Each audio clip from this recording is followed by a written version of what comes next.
So we're gonna give you the definition of it. I'm just gonna apply you to for the definition. You just really gotta be able to identify it, not recite it. I'm not ever gonna ask you to recite a definition. Just know it and use it and do it. So a point basically is just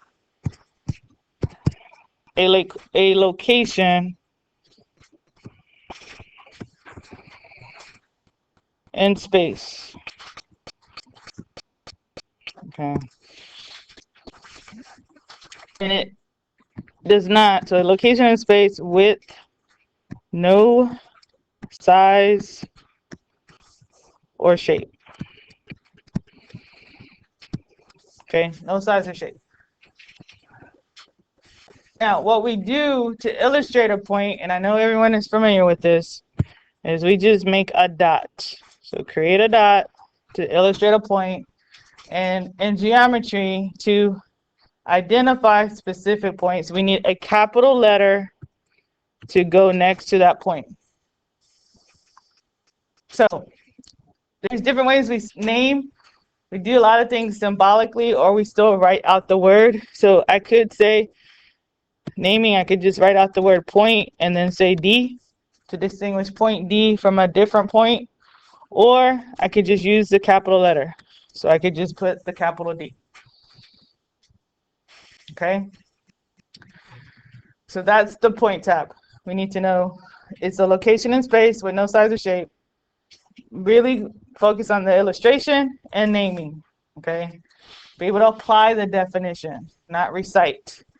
All right, from a point, you can derive a line. So we're on the line tab. Everyone got the tabs made so you can fill in the information? All right, so for line, a line is a, oops, I meant to do that in a different color. Sorry, here we go. This is a series of points.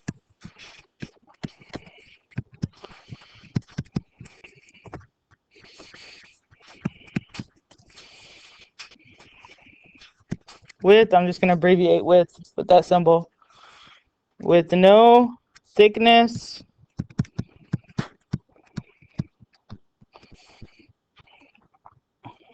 that extends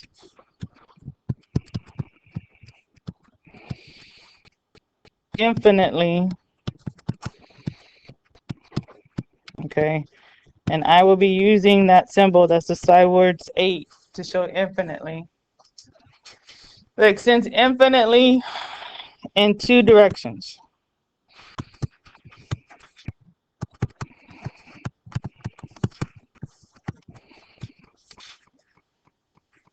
Okay, so I'm just going to show you how a series of points can make a line.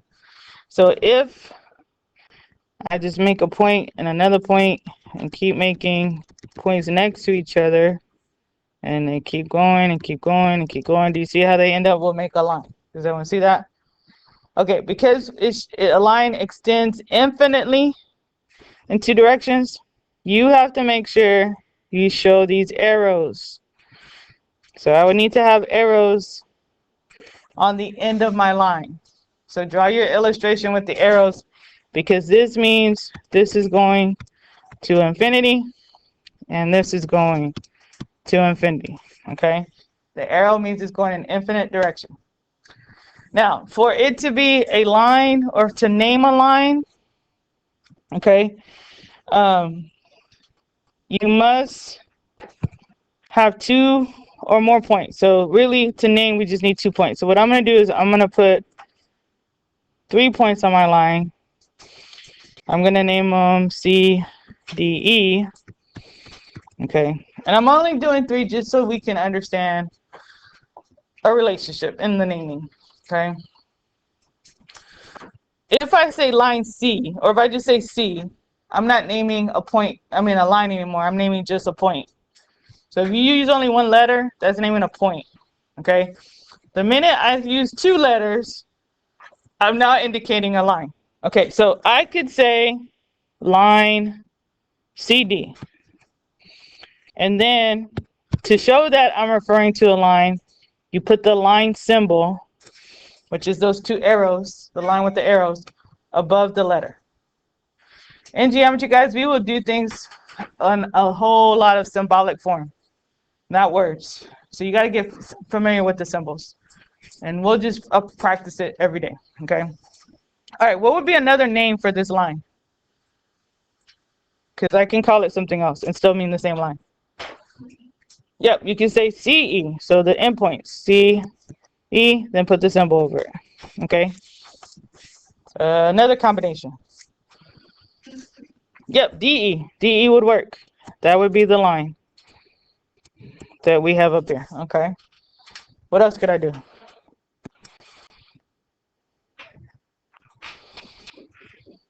What's another name you could maybe give it? DC. Yeah, you could go DC. So order doesn't matter, guys. You can switch the order and it's still meaning the same line.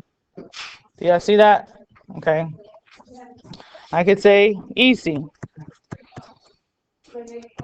I could say ED. All right. The key thing that you have to make sure you know, and I'm gonna put a star right here. When you're naming, okay, you must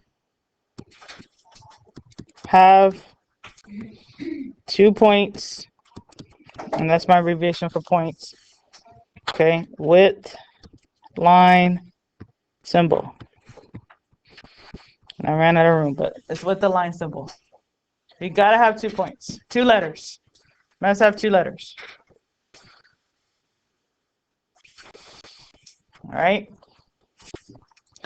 So that's the first column, or the top part. We got point, we got line. All right. Then we have, I think it's ray and segment. That's in the middle.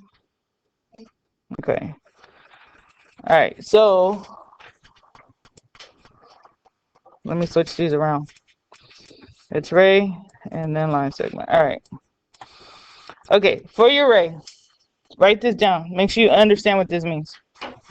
Array is part. It's part of a line.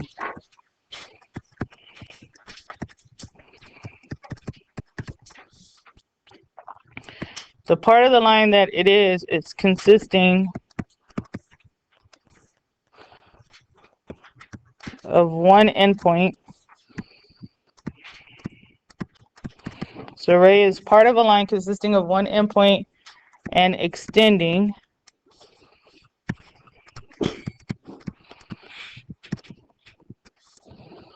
infinitely in one direction.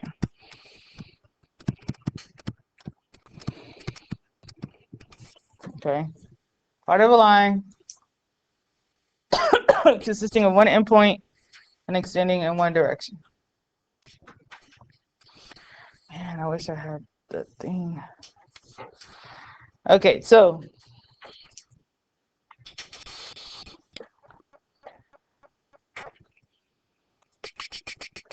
let's say I go back from my original illustration with that line, right? We had line with points C, D, and E, right? Go with me on that part? Okay, so if I want to show array, it is part of a line with one endpoint, extending infinitely in one direction. So here would be one example. I'm going to pick the endpoint D, okay? And I'm going to extend infinitely to the right. So if I was looking at that part, my array would be like this, D, E. Does that make sense? Just that part. Now, I could have array going in the opposite direction as long as it has an endpoint. So I could go in this direction, going this way, like that. And if I did, I would say if it lets me pick it up, yeah, I will. If I go in that direction, that would be ray DC, because it's going from D to the point C. So you can go in any direction, but it has to have the arrow to show that it's going infinitely. All right, so when you name, you must name, starting with the endpoint. So in this example right here, this D is the endpoint. Okay. So when naming, you must start with endpoint. So I could say DE, starting with the D, going to the E, and then put the ray symbol above it. So that's just the arrow pointing to the right. You don't have to point it in left or right. It's universal, always going to be pointing to the right. So I could have ray DE. Oh, man. Miss Hardaway. Yes, ma'am. DE, and I can say ray DC. Okay. So now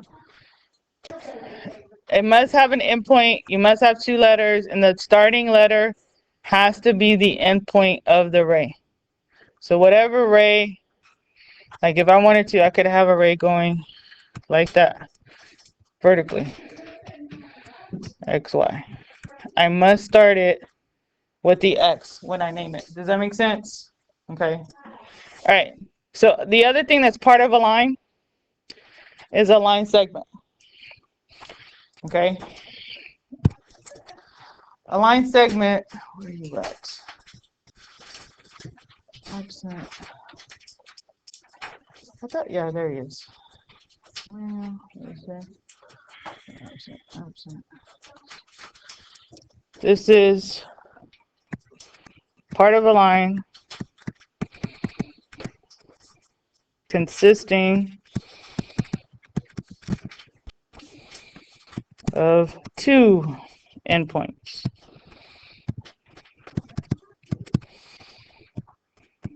And all points in between.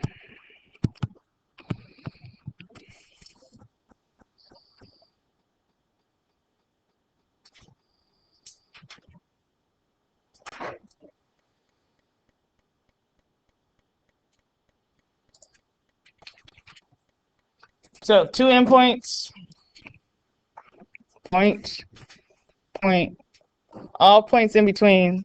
So that's this, all these lines in between, like such. We need to name the endpoints to be able to name the segment. So let's say we have a G and a H. Points are always capital letters, okay? So if I was to name this segment, I could say GH and then put just the little horizontal segment above it. Or I could say, because order doesn't matter, HG. Okay. Order doesn't matter when naming segments. You just got to have 2 endpoints. All right. All right, and then our last section. Our last section is opposite raised and plane, right? There it goes. I think I have them in the opposite direction. Okay, let's do plane first and then we'll do opposite raised. Okay, a plane is just a flat surface, okay, that continues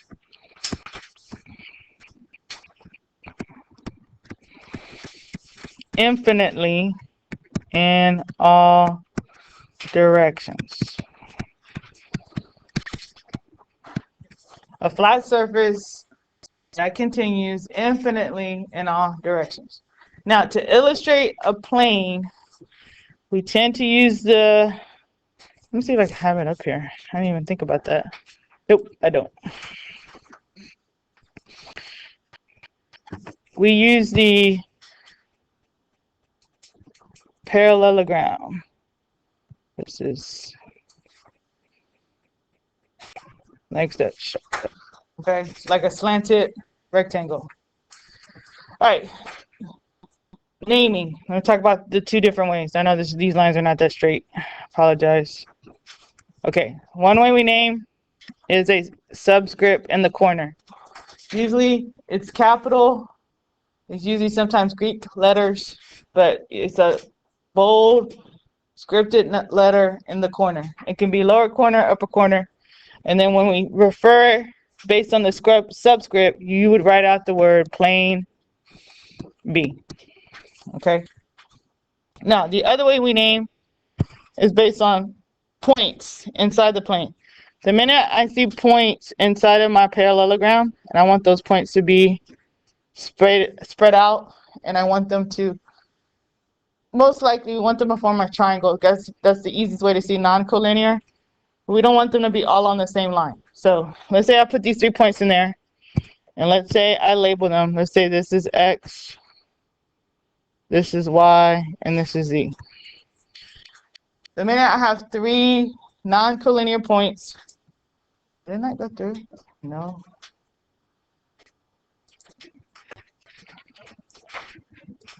Then I can say, I can use the symbol and then say X, Y, Z. Oops, sorry. Symbol X, Y, Z. And that's a way of naming a plane. So you can use it 2 different ways. You can name by using subscript. Oops.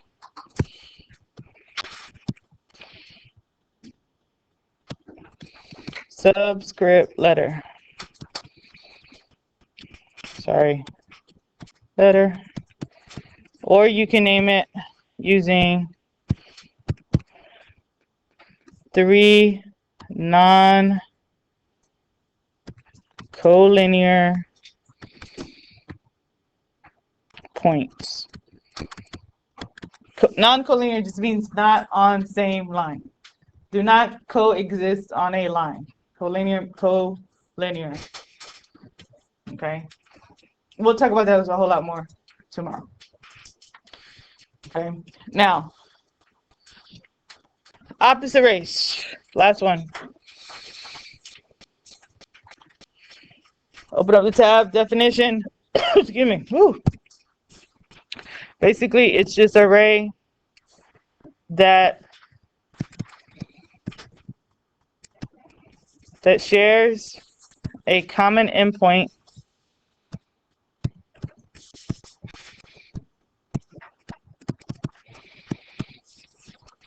but continues infinitely in opposite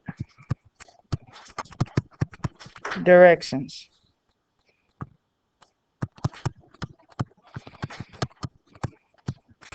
Okay.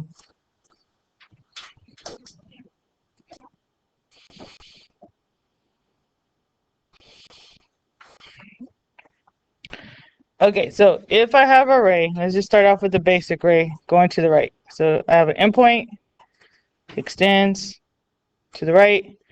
Let's say I name that endpoint T. Is what I just illustrated array? Would this be array? Yes or no? Thumbs up, thumbs down. Do you think this is array?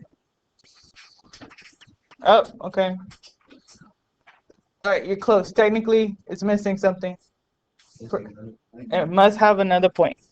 So you need to add another point. Okay. I'm going to name mine TS. Now it's officially array because I can name it. It has to have 2 points to be named. Okay. So this ray is pointing to the right. Okay. To have opposite rays, they have to share a common endpoint. So since this ray endpoint is T, I have to start at T and go in the opposite direction, like this. Okay. Again, it has to have 2 points, so I need to add a point to the left. I'm gonna name that R. So my 2 opposite rays would be TR, okay, and the ray TS. Okay. For it to be opposite, hopefully you can see if I were to highlight it. This ray goes to the right, Okay, and this ray goes to the left. Together, what do the rays, if I was to put them together, right? You see them all together, what do they form? The line, exactly. That's a special characteristic. That's what I'm gonna start at. Okay, this always happens. If I have opposite rays, they will always form a line. Okay, so with that being said, this, even though I have this ray pointing this way, like that, I'm gonna say this is XY. The minute I do something like this, okay, those are not opposite rays because they don't make a line. Does that make sense? So this would not be a good example. That would be wrong. Yeah. Okay, so just remember on this, make sure you see that they start with a common point.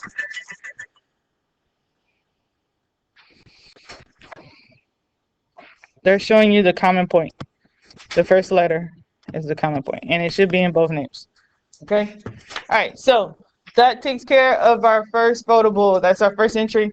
We're going to start on our second entry.